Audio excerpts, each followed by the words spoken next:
सामने आ रही है। पूर्व केंद्रीय मंत्री और पूर्व जेडीयू अध्यक्ष शरद यादव का निधन हो गया है। शरद यादव की बेटी ने खुद ट्वीट करके उनके निधन की ये जानकारी यहां पर दी। शरद यादव का गुरुग्राम के अस्पताल में निधन हुआ है। इलाज उनका यहां पर चल रहा था, लेकिन ये दुखद खबर आ रही है। जेडीयू के पूर्व अध्यक्ष शरद यादव अब नहीं रहे। उनकी बेटी ने इस खबर की यहां पर पुष्टि भी की है। 75 साल के वो थे और 75 साल की उम्र में शरद यादव ने अंतिम सांस यहां पर ली है। नीरज हमारे सहयोगी ज्यादा जानकारी के लिए। नीरज, पूर्व केंद्रीय मंत्री शरद यादव थे, जेडीयू के पूर्व अध्यक्ष रहे। उनकी बेटी ने खुद इस दुखद खबर की जानकारी ट्वीट कर दी। देखिए, सबसे अहम बात यह है कि आज ही दोपहर तक उनकी तबीयत ठीक थी। दोपहर के बाद थोड़ी तबीयत में खराबी हुई, फिर उन्हें फोर्टिस अस्पताल ले जाया गया और वहीं निधन हुआ है। आधिकारिक तौर पे जानकारी फोर्टिस अस्पताल की तरफ से थोड़ी देर बाद दी जाएगी, ऐसी खबरें आ रही हैं। लेकिन उनके करीबियों से बात हुई, उनकी बेटी ने फेसबुक पोस्ट किया है और उसमें इस बात का जिक्र किया कि उनके पिताजी नहीं रहे। देखिए, शरद यादव के करियर की अगर बात करें तो 75 साल के अपने जीवन में उन्होंने एक लंबा राजनीतिक सफर तय किया था और सबसे लंबा करियर उनका जनता दल और जनता दल यूनाइटेड में रहा। जबलपुर से 1974 में पहली बार लोकसभा के लिए जीते थे और बहुत कम लोग जानते होंगे कि 1981 में जब राजीव गांधी अमेठी से उपचुनाव जीते थे, लोकसभा में पहुंचे थे, तब भी शरद यादव लोक दल के टिकट पे उस सीट से तब हारे थे।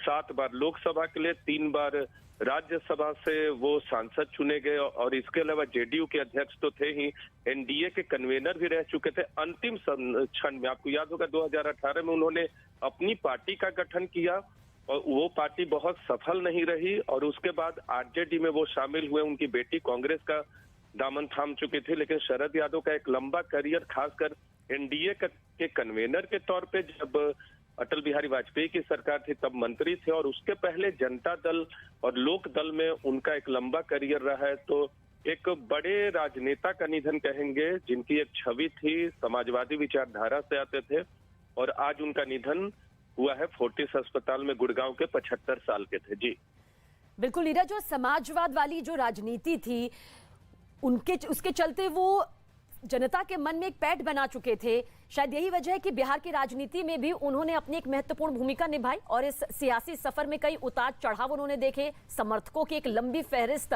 हमेशा उनके साथ यहां पर रही है। लेकिन जिस तरह से दोपहर तक में भी लग नहीं रहा था, अचानक से ये होना, क्या भी थोड़ा इंतजार यहां पर किया जाए? हालांकि उनकी बेटी ने खुद इस बात की पुष्टि कर दी है, पर फिर भी किस तरह से अचानक से उनकी सेहत बिगड़ी, इस बारे में क्या कोई जानकारी मिल पा रही है? देखिए, बिल्कुल उनके करीबियों से अब से थोड़ी देर पहले बातचीत हुई। इस फेसबुक पोस्ट के आने के बाद उनकी तरफ से बताया गया कि दोपहर तक ठीक थे, छतरपुर में रह रहे थे। हालांकि किडनी से जुड़ी परेशानियां उन्हें होती रहती थी। जब अपने यहाँ दिल्ली में जब लुटियंस दिल्ली में रह रहे थे तब भी उन्हें कई बार शिकायतें होती रही थी। जब हमारी भी मुलाकात उनसे होती थी और कई बार तो कुछ महीने हमें इंतजार करना पड़ा उनकी तबीयत खराब होने की वजह से।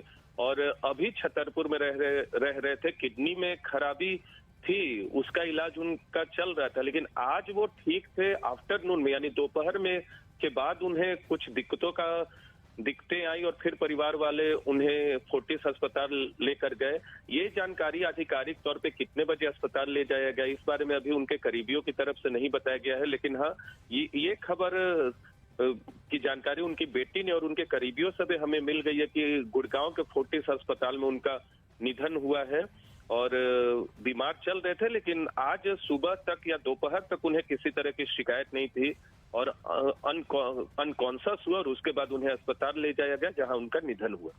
नीरज, कहा जा सकता है कि परिवार के लिए तो ये बेहद दुखद क्षण है ही, साथ ही राजनीति में भी एक अपूर्णीय क्षति इस वक्त कही जा सकती है। देखिए, बिल्कुल इसमें कोई दो राय नहीं। उसका अंदाजा आप इसी बात से लगा सकते हैं कि मध्य प्रदेश से चुनाव जीते थे, उत्तर प्रदेश से चुनाव लड़े, बिहार के मधेपुरा सीट से 4 बार हारे भी और 4 बार जीते भी। राज्यसभा में जिन पार्टियों में रहे उसका प्रतिनिधित्व किया। जेडीयू, जो कि एनडीए की एक महत्वपूर्ण, ज्यादातर वर्षों तक अलायंस में रही थी, तब एनडीए के कन्वेनर थे। फिर जेडीयू ने जब नाता तोड़ा तब भी नीतीश कुमार के साथ थे। नीतीश कुमार से उनकी पट्टी नहीं, उन्होंने एक नई पार्टी बनाई। हालांकि वो पार्टी सफल नहीं हो सकी, न तो चुनावी तौर पे न तो जनता के बीच में। बाद में वो खुद आरजेडी में शामिल हुए, तब तेजस्वी यादव की मौजूदगी में शामिल हुए थे यहीं दिल्ली में। लेकिन एक लंबा राजनीतिक करियर समाजवादी विचारधारा को आगे बढ़ाने में लोकदल से लेकर जनता दल से लेकर जयप्रकाश नारायण ने उन्हें पहली बार जबलपुर से जब वो चुनाव लड़े थे, हल्दर किसान का जो चुनाव चिन्ह था, पहला टिकट उन्हें दिया था उस चुनाव चिन्ह पे और वहां से वो जीते थे, दूसरी बार भी जीते थे। युवा लोकदल के अध्यक्ष थे और युवा लोकदल के अध्यक्ष रहते हुए उन्होंने चुनाव जीता था। और आप उनके राजनीतिक व्यक्तित्व का, राजनीतिक जीवन का अंदाजा इसी बात से लगा सकते हैं कि अगर कोई भी नेता संसद में 10 बार, 7 बार लोकसभा के लिए और 3 बार राज्यसभा के लिए पहुंचता है तो उनके राजनीतिक छवि का अंदाजा लगा सकते हैं। और अभी हाल के वर्षों तक उन्होंने विपक्ष को जोड़ने की खूब कोशिश की कि विपक्ष एकजुट हो। विपक्ष 2019 के लोकसभा चुनाव में, 2018 में जब उन्होंने अपनी पार्टी का गठन किया जेडीयू से अलग हटकर, तो उनकी कोशिश थी कि 2019 के लोकसभा चुनाव में विपक्ष को जोड़कर मौजूदा सत्तासीन पार्टी और सत्तासीन सरकार को चुनौती दी जाए। हालांकि उसमें वो कोई कामयाब नहीं हो सके और अंतिम तौर पे खुद आरजेडी में शामिल हो गए और उनकी बेटी कांग्रेस में शामिल हो गई। लेकिन हाँ, उनकी पुरजोर कोशिश थी कि एक विपक्ष की आवाज हो और किसी भी लोकतंत्र में विपक्ष की आवाज का महत्व होता है। और उनका आधार राजनीतिक तौर पे इतना व्यापक था और इतना लंबा रहा है जिसकी कमी खलेगी आने वाले दिनों में विपक्ष के तमाम नेताओं को, और न सिर्फ विपक्ष के बल्कि सत्ताधारी पार्टी के नेताओं को भी खलेगी। क्योंकि एनडीए के कन्वीनर के तौर पे जब थे तो वो बीजेपी के साथ थे और मंत्री भी जब थे तो अटल बिहारी वाजपेयी सरकार में मंत्री थे। तो ये तमाम चीजें जो है वो बहुत ही अहम रही हैं उनके राजनीतिक करियर की। तो एक शून्य जरूर कहेंगे राजनीतिक जीवन उनका रहा है और राजनीतिक जीवन में उनसे जुड़े जो लोग हैं, उन्हें जो जानते हैं, उनके लिए एक शून्य जरूर है। और अब लगातार दूसरे नेताओं की तरफ से जैसे जैसे आधिकारिक तौर पे जानकारी आएगी या जैसे जैसे खबरें उनके करीबी नेताओं तक पहुंच रही है तो उनकी तरफ से श्रद्धांजलि भी आएगी। लेकिन एक बड़ी क्षति कह सकते हैं, बीमार चल रहे थे, राजनीतिक सक्रियता उतनी अब नहीं थी, लेकिन उन्होंने पिछले लोकसभा चुनाव तक ये भरपूर कोशिश की थी कि विपक्ष को एकजुट किया जाए और इसी मंशा से अपनी राजनीति को उन्होंने अभी तक जारी रखा था। लेकिन अब वो हमारे बीच में नहीं है।